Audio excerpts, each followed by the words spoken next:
கர்த்தரும் இரட்சகருமாகிய இயேசு கிறிஸ்துவின் இனிதான நாமத்தினால Jesus Christ miracle ministry YouTube channel பார்க்குற அனைத்து உள்ளங்களுக்கு நண்பின் வாழ்த்துக்களை தெரிவித்துக் கொள்கிறேன். இயேசுதரும் இனிய குடும்பம்ங்கிற தலைப்பில் என்ன கொண்டு பரிசுத்தா வென்ற பொண்ணு உங்களோட பேசுகிறாங்க. இந்த வார்த்தைக்கு செவி கொடுங்க. இந்த வார்த்தையின்படி உங்களை வாழ அர்ப்பணிக்கும் போது கர்த்தர் உங்களையும் உங்கள் குடும்பத்தையும் மகிழ்ச்சியும் குடும்பம் ஏதேன் குடும்பம் தேவனாகிய கர்த்தர் கட்டாயமாக மாற்றுவாங்க. விசுவாசத்தை குறித்து தான் கொஞ்சம் செய்தி தொடர்ந்து பார்த்துக்கிட்டு இருந்தோம். இன்றைக்கி விசுவாசத்தை குறித்து ஒரு செய்தியை பார்ப்போம்.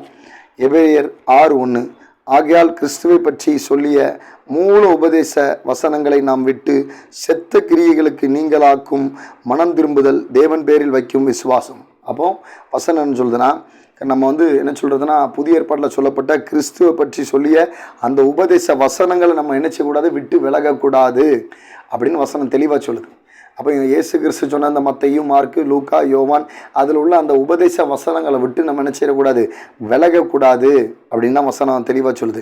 அதை விட்டு விலகாமல் செத்த கிரியைகள்னு பார்த்தீங்கன்னா அந்த வசனத்தை விட்டு உங்கள் வாழ்க்கையை விட்டு உங்களுடைய நீங்கள் பண்ணுற எல்லா காரியத்திலையும் உங்கள் வாழ்க்கையிலையும் கிறிஸ்து இயேசு சொன்ன அந்த மூல உபதேச வசனங்களை விட்டு நீங்கள் என்ன செய்யக்கூடாது, விலகிடக்கூடாதுன்னு வசனம் சொல்லுது. அதை விட்டு விலகாமல் உலகத்தில் உள்ள மற்ற எல்லாருமே இப்போ பார்த்தீங்கன்னா நம்மளுடைய ஆத்மா மட்டும்தான் பரலோகத்துக்கு போகுது. நம்மளை தூக்கி சுமக்கிற சரீரத்திலிருந்து காரு கீறு வாகனம் மற்ற எல்லா காரியங்களும் நமக்கு தேவை தான். ஆனால் அது மேலே நம்ம என்ன செய்யக்கூடாது, ரொம்ப மோகத்தை ஆசையை வைக்கக்கூடாது. அந்த இதெல்லாம் நமக்கு அழிஞ்சு போயிடும். அது அழிஞ்சு போயிருன்னு வேதவசனம் சொல்லுது. அந்த செத்து போகிற அழிஞ்சு போகக்கூடிய காரியத்தில் நம்ம நினச்சக்கூடாது, அதிக கவனம் செலுத்தாமல் நம்ம பரலோக ராஜ்யத்தில் நம்ம ஆத்மா போய் கத்தரா இயேசு கிறிஸ்து கூட வாழ போகுது.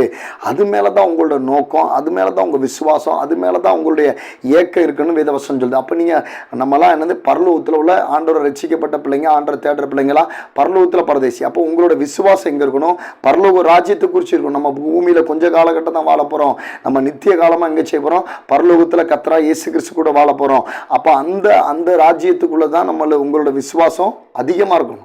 அப்போ அதுக்கு என்ன செய்யணும், இயேசு கிறிஸ்து சொன்ன அந்த மத்தேயு, மார்க்கு, யோவான், லூக்கா அந்த வசனங்களை உங்களை விட்டு உங்க வாழ்க்கையை விட்டு விலகாம நீங்க என்ன செய்யணும், அந்த வசனத்தை கை கொண்டு அந்த வசனத்து பேர்ல விசுவாசமாக இருந்து அந்த உலகத்துல அழிஞ்சு போற அந்த செத்த காரியத்தின் மேல என்ன செய்யக்கூடாது, நீங்க அதிகமான கவனங்கள், அதிகமான விசுவாசம், அதிகமான எண்ணங்கள் நீங்க வைக்கக்கூடாதுன்னு வேத வசனம் தெளிவா சொல்லுது. அப்போ இந்த வீடியோ பார்த்துட்டு இருக்க சகோதர சகோதரியோட விசுவாசம், நோக்கம், வாஞ்ச, ஏக்கமாங்கணும். உங்க ஆத்துமா பரலோகத்துல போய் இயேசு கிறிஸ்துவோட வாழ போதுங்கிற அந்த விசுவாசம் தான் உங்களுக்கு அதிகமாக இருக்கணும். அது மேலே தான் உங்களுக்கு பற்றுதல் அதிகமாக இருக்கணும் வேத வசனம் தெளிவாக சொல்லுது. அப்போ நீங்கள் இதுவரைக்கும் எப்படி எது மேலே நீங்கள் நோக்கமாக உலகத்தில் இந்த வீடு காடு மற்ற எல்லாத்துலேயும் அழிந்து போகிறது மேலே அதிக நோக்கம், அதிக விசுவாசம் வச்சுருந்தீங்கன்னா இந்த வசனத்தின்படி என்ன செய்யுங்க, நீங்கள் அதை மாற்றிக்கோங்க. ஏன்னா உலகத்தில் நம்ம வானத்துக்கும் பூமிக்கும் கொஞ்ச காலம் தான் வாழ போகிறோம். அதிகமாக வாழ போகிறது நம்மளோட ஆத்மா பரலோகத்தில் தான் வாழ போகுது, இயேசு கிறிஸ்துவோட தான் வாழ போகுது. அதில் எந்த விதமான சந்தேகம் கிடையாது. அப்போ அதுக்கு தான் நம்மளுடைய வாஞ்ச, அது மேலே தான் நம்மளோட விசுவாசம் அதிகமாக இருக்குன்னு வசனம் சொல்லுது. அப்போ நீங்கள் அது மேலே தான் இயேசு கிறிஸ்து சொன்ன அந்த வசனத்தை மத்தேயு, மார்க்கில் அதில் நீங்கள் நினச்சிங்க அதிகமான கவனங்கள், அதிகமான விசுவாசத்தை வச்சு பரலோகத்தில் போய் ஆண்டவரோட வாழக்கூடிய அந்த நோக்கம், அந்த விசுவாசத்தை நீங்கள் ஒவ்வொருத்தரும் நினச்சிங்க அதிகமாக உங்கள் வாழ்க்கையில் என்ன செய்யுங்க, கவனம் செலுத்துங்க, அது அதிகமாக அதை வாஞ்சிங்க.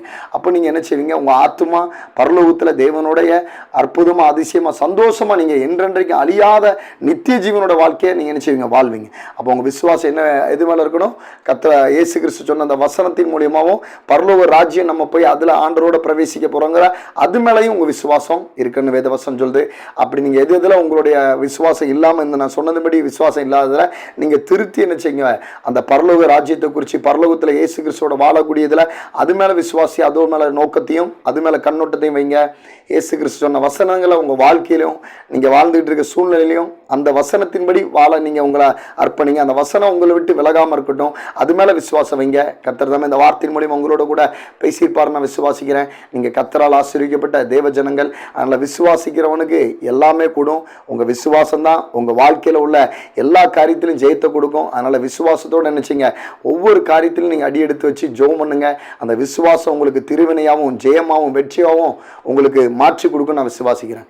நீங்கள் கர்த்தரால் ஆசீர்வதிக்கப்பட்ட தேவ ஜனங்கள். கர்த்தரோட கிருபை உங்களோட கூட இருப்பதாக.